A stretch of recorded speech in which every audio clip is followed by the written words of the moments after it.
Desinformación, una palabra que está en boca de todo el mundo. En los medios de comunicación, en los políticos, algunos dicen que es uno de los grandes males de este siglo en el que estamos. Pero ¿quién dice lo que es desinformación? ¿Quién nos dice lo que es verdadero, lo que es falso? Nos están mintiendo de todas partes. De eso vamos a hablar hoy. Empezamos.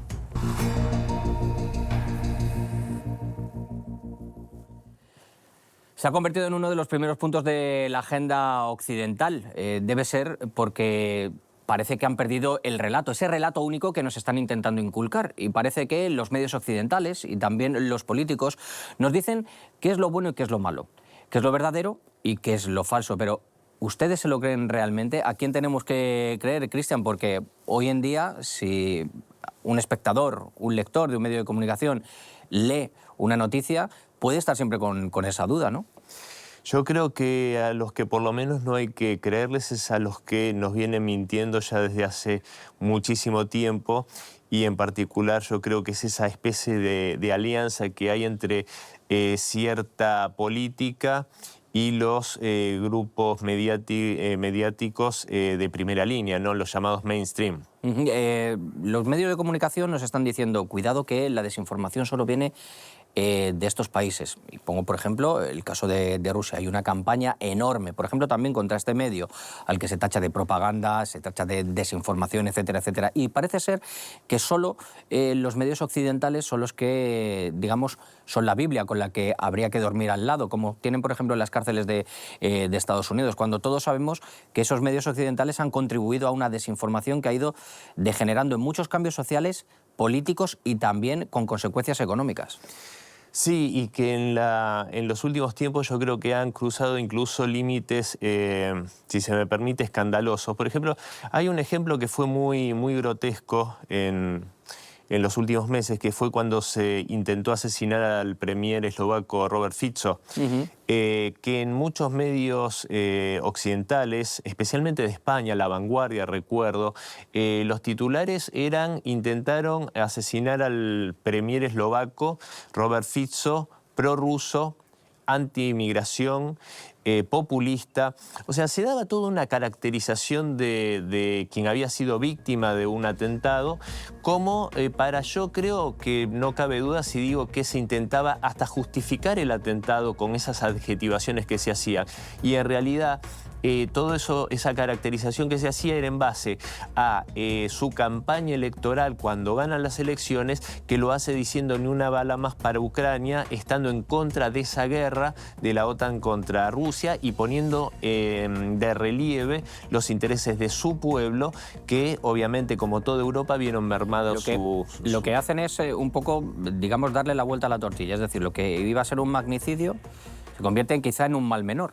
Y eso es lo que están haciendo caracterizando o a través de, digamos, epítetos, etcétera, etcétera, ¿no? Los adalides de la libertad de expresión, que por ejemplo no se da en muchos de estos países que dicen defenderla, es decir, con el tema de la censura, con el tema de no permitir, por ejemplo, que periodistas rusos trabajen o sean acreditados, con el tema de censurar canales de YouTube porque bueno, a ellos les da la gana o porque siguen unos intereses, sobre todo de corporaciones que hay detrás y sobre todo de intereses políticos.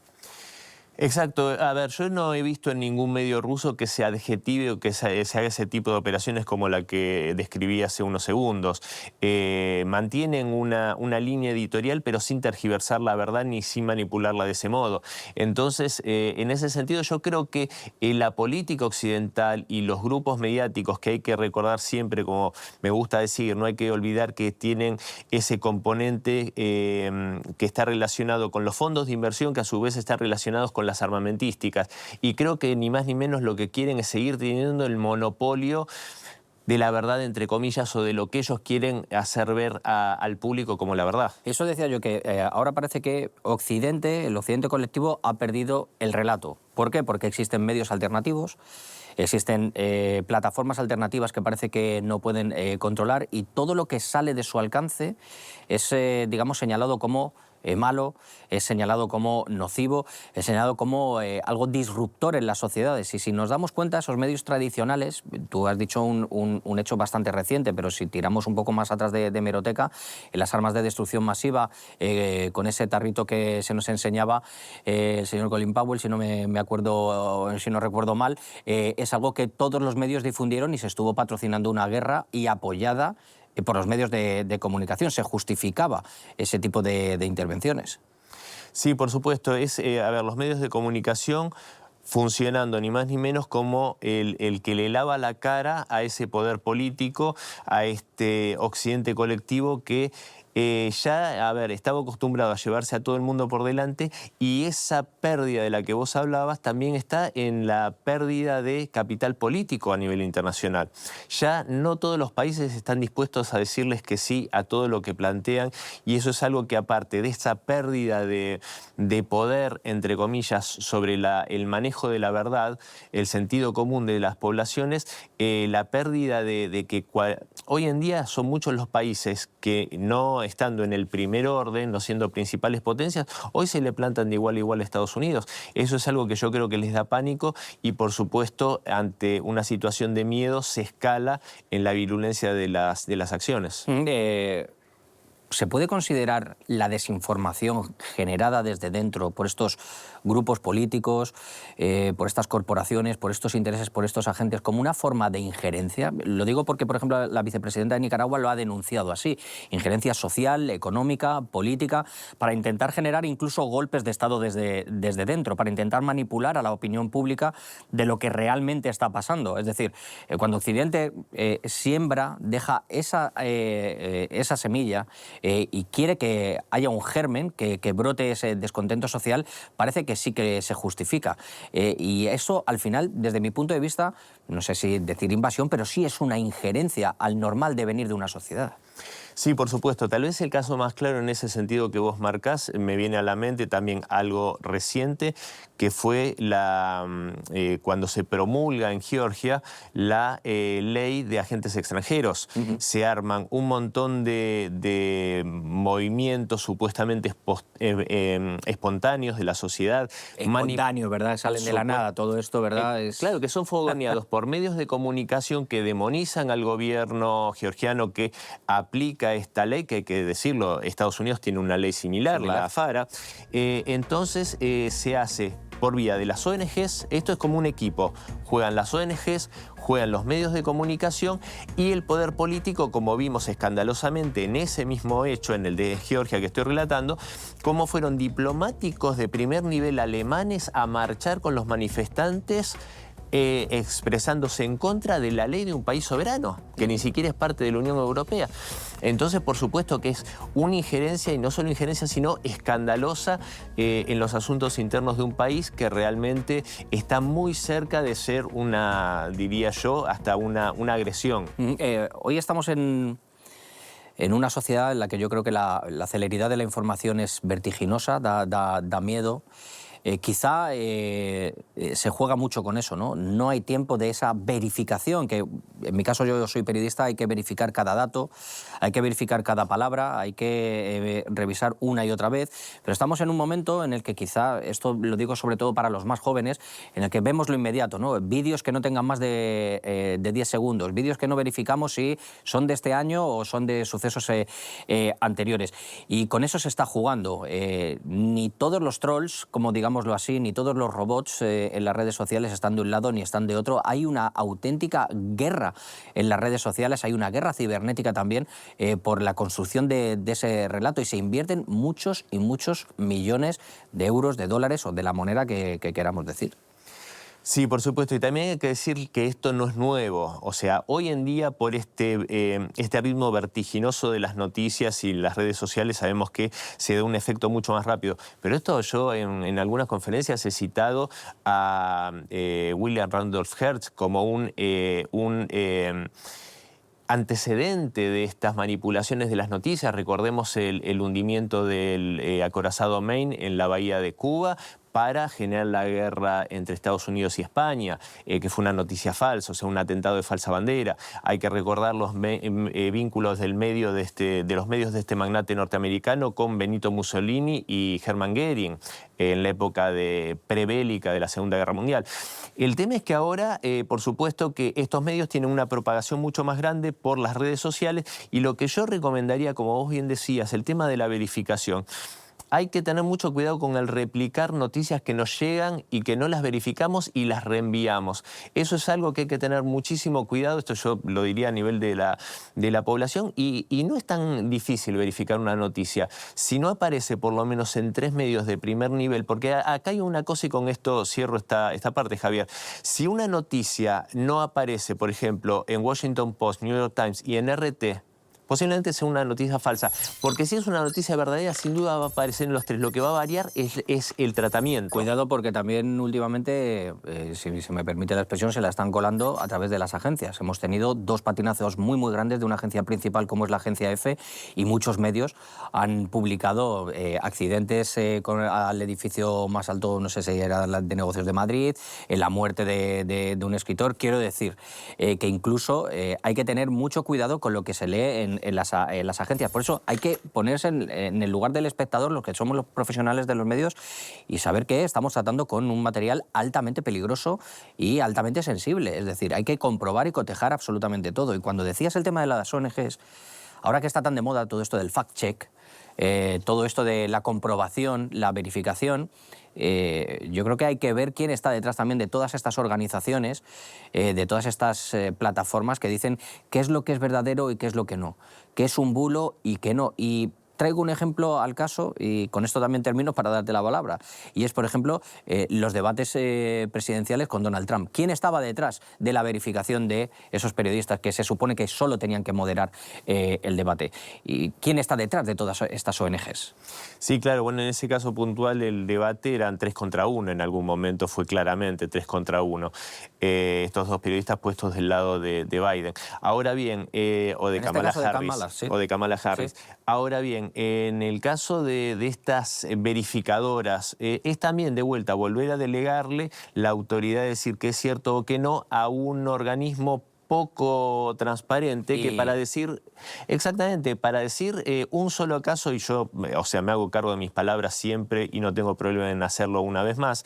En mi país, en la Argentina, hay una organización de este tipo que se llama chequeado.com, y esta empresa de verificación de datos muy prestigiosa recibe dinero de la Open Society de George Soros. Yo no le confiaría, si me dice buen día, yo salgo con un paraguas, porque no se puede confiar en este hombre. George Soros, sabemos lo que hizo a través de sus ONGs en Ucrania, que terminó conduciendo sus acciones a la guerra que vivimos hoy en día y a la guerra civil que comenzó en 2014. Entonces, por supuesto que coincido con vos, hay que tener mucho cuidado y tener cuidado en a quién supuestamente se delega el chequear que las informaciones sean verdaderas o no. Yo repito, lo que vos decías es muy cierto respecto a los patinazos que pegan agencias grandes. Ahora, los medios serios como RT, si ocurriese una cosa así, sin duda lo van a aclarar. Entonces siempre hay un dejo de garantía en que hay otros que no. Hay medios en la Argentina como Clarín e Infobae que siguen teniendo la noticia del tanque ruso que aplastó un vehículo civil en Kiev al comienzo de la operación militar especial, cuando yo un par de horas después sabía que eso no había sido así. Es lo que sucede. También esto es noticia tras noticia, historia tras historia, perdón. Esto es una manera de intentar reescribir la historia. De eso tú lo sabes perfectamente. Tu libro que tan amablemente me dedicaste, los colaboracionistas de Hitler, hablabas antes un poco de las guerras, etcétera, etcétera. Estamos en un momento en el que hay guerras, hay conflictos bélicos, y en el que hay una forma muy sutil de reescribir la historia. No solo la pasada, como lo estamos viendo con el tema de la Gran Guerra Patria, la Segunda Guerra Mundial, ganadores, no ganadores, para eso ha estado también Hollywood, que es la desinformación enorme, para eso están los libros también, cómo se están intentando cambiar los libros de texto, de eso también podríamos hablar en otro programa, pero de qué manera los medios están intentando reescribir la historia, no solo la pasada, sino la que tenemos en el presente. Es decir, oiga, señores, es que no está sucediendo esto, pero te lo están contando de tal manera que hacen que la gente o la audiencia se lo pueda creer. Sí, a mí me pasa, a ver, yo escucho en medios prestigiosos analistas hablando, por ejemplo, justamente del conflicto en Ucrania. Y hablan, por ejemplo, dicen no, porque cuando Rusia invadió Crimea, y parece que arrancan de ahí, sin aclarar que no fue una invasión, sin aclarar que hubo un referéndum popular en el cual la población crimea mayoritariamente optó por volver a ser parte de Rusia, y digo volver a ser parte de Rusia, como lo había sido históricamente, y parecen fingir demencia ante el desastre que había ocurrido cuando se hizo el golpe de Estado contra Yanukovych, cuando se hizo la masacre de los sindicatos el 2 de mayo de 2014.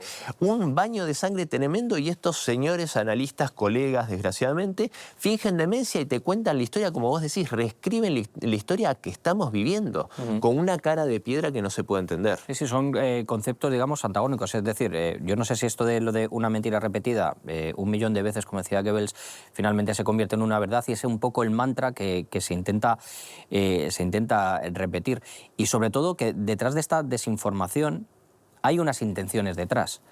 Hay desinformación con el tema del clima, hay desinformación con el tema económico, hay desinformación con el tema de las guerras, y sobre todo yo creo que son a veces globos sonda para saber por dónde está la sociedad y para saber hacia dónde se la puede llevar, cuál puede ser el siguiente paso a dar o de qué manera se puede manipular. Es decir, en las redes sociales lo que estamos viendo es unos enfrentamientos de odio enormes. Lo que estamos viendo es una generación de división, sobre todo por ideas desencontradas, y son relatos totalmente opuestos porque vienen generados por medios de desinformación, lo que yo llamo armas de desinformación masiva. Sí, totalmente. A ver, tienen un manejo bastante perverso en todo sentido.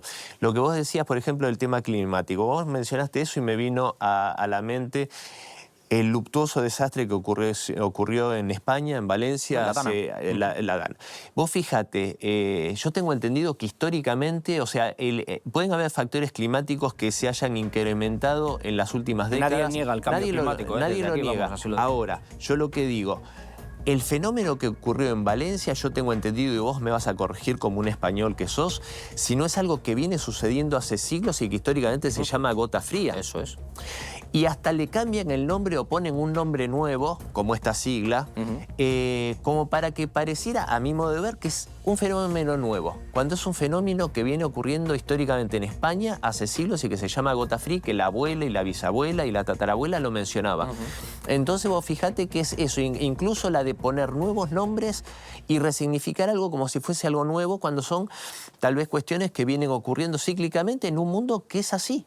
Si nos damos cuenta y buscamos algunos de los conceptos, y por eso yo creo que hablaba yo de intenciones y también hablo de lenguaje, pongo el ejemplo de la Wikipedia. ¿Quién maneja la Wikipedia? ¿Quién hace ese fact-check, ¿no?, que está tan de moda sobre los datos que existen? ¿Por qué es tan difícil, desde algunos puntos de la geografía mundial, poder cambiar este tipo de artículos? ¿Y qué se persigue detrás de eso? Porque al final no deja de ser, digamos, una especie de enciclopedia, digámoslo así, que lo que está haciendo es aleccionar, el ir a lo fácil, lo que decía de la inmediatez. Y después este tipo de textos, este tipo de datos, este tipo de biografías, etcétera, como lo queramos llamar, siempre están parcializadas hacia el lado occidental. Están parcializadas hacia lo que quieren que creamos y lo que quieren que se utilice, porque saben que es una base que se utiliza por muchos medios de comunicación que no se debería utilizar, y por muchos escritores y por muchos analistas y por muchos todólogos. No es el caso que yo tengo aquí delante, que tú eres un analista, vamos, como la copa de un pino, pero es así. Hay muchos que, digámoslo, con la mano en el corazón, la verdad, tiran de Wikipedia y al final se ven con los dedos pillados. Sí, a ver, si fuesen a buscar a Wikipedia, pero abrevasen o buscasen también la verificación en otras fuentes, podría ser admisible, digámoslo así. Ahora, cuando tu única fuente es Wikipedia, tenés un problema realmente. Cuando tu única fuente es un medio de comunicación, tenés un problema. Yo creo que ahí es donde está. Porque hace algún tiempo di una charla para unos jóvenes universitarios aquí en Rusia, y yo les decía, lo importante es buscar la verdad, siempre buscar la verdad. Y no es tan difícil, es contrastar diferentes fuentes, y después con esa información uno tiene que digerirla, procesarla y sacar sus interpretaciones. Uno no puede lo que consume repetirlo literalmente, porque ahí está siendo un repetidor simplemente. Hablábamos antes de de quiénes eran los señalados o los medios que sí eran información contra los que son propaganda, los que sí dicen la verdad contra los que mienten.